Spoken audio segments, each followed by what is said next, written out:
As most of you guys already know, for the past month or so, I've been riding around in a Flash Yamaha R9. Let's just say my ball sacks are tingling just thinking about it. Prior to the Flash, I used this bike bone stock for about 2 to 3 months, and I feel like right now is a perfect time to talk about some of the pros and cons that come with this bike. Some of these things were honestly very surprising, so make sure you guys stick around for the full video, and without further ado, let's get to it.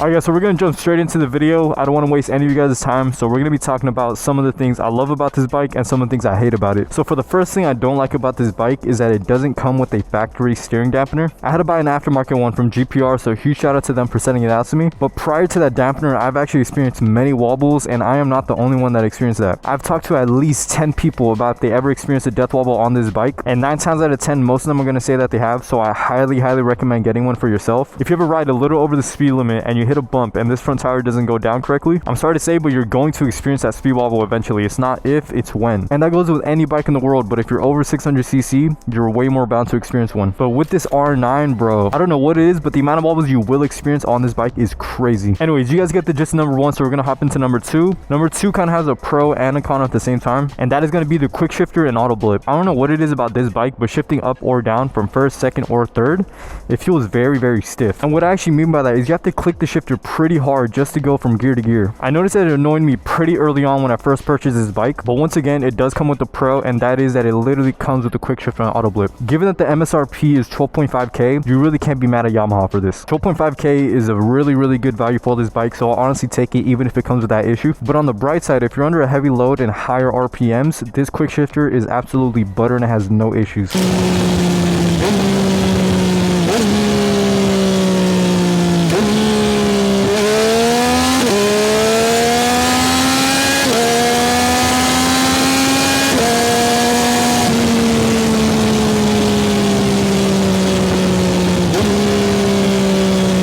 It's more so for whenever you're doing some casual street riding and you just want to go to place, you are going to notice the quick shifter is going to be a little more stiff than usual. But honestly, after riding it for a couple months, it doesn't really bug me too much. Anyways, we're going to hop in straight into number 3, and that is going to be the early rev limiter. As you guys can see, the rev limiter is 12.5k RPM, meaning that it can't scream like an inline 4. Once again, this con comes with the pro, and I'll get into that in a little bit. Given that the limiter is set to 10.5k, it will not scream like the R6, which that limiter I believe is set to 17k. However, the R9 will reach its peak horsepower and torque a lot earlier than the R6 does, so it kind of comes with the pro and con. It's as simple as if you want something that screams extremely loud and a little slower than the R9 off a dig, then get the R6. If you want something that's a little more quieter and a deeper tone and will win off a dig, I'd recommend going with the R9. And just to set the record straight, R6 versus R9, the R9 will 100% win off a dig initially, given that it reaches its peak horsepower and torque very early on at around 7,000 RPM, whereas the R6 will reach that peak horsepower and torque probably about 10,000, 11,000 RPM. However, in the long run, the R6 will eventually catch up to the R9 and pass it.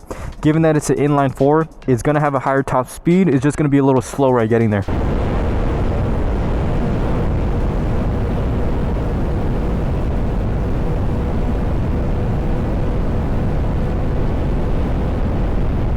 Now we can talk about number 4, which is this right here.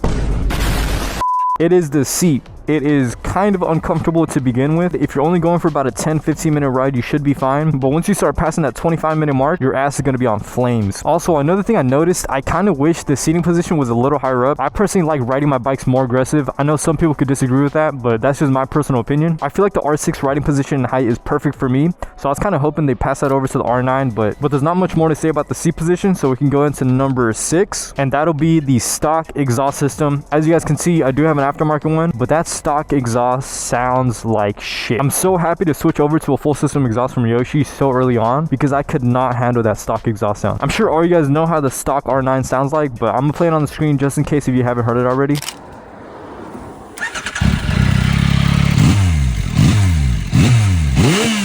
Now after hearing that hideous stock exhaust, I'm gonna go ahead and bless you guys' ears with this Yoshi one. I love the smell of gas. I recommend replacing your exhaust as soon as possible because it will feel like a completely new bike.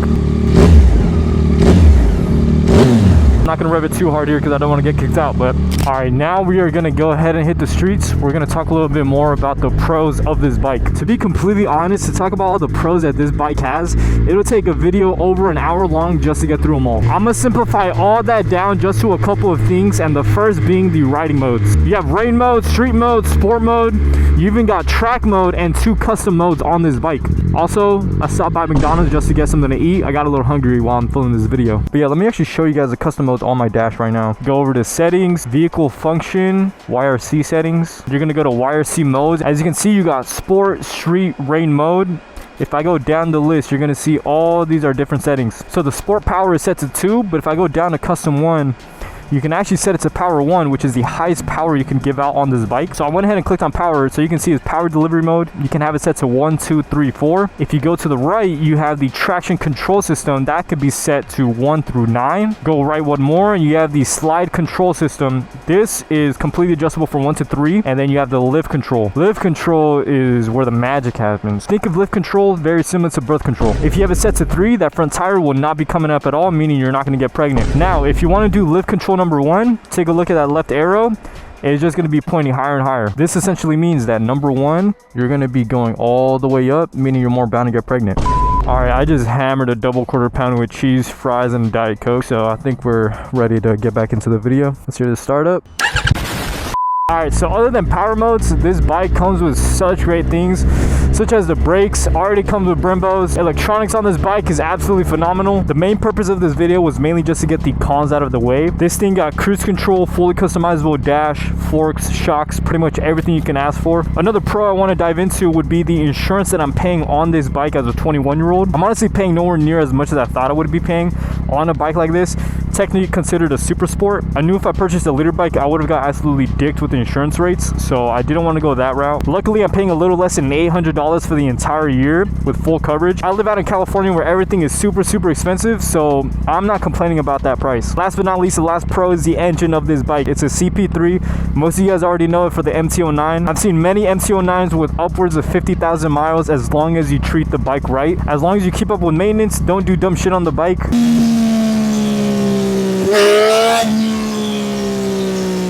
And you just overall take care of your bike, this bike will last you a really long time, which is why I went ahead and purchased it.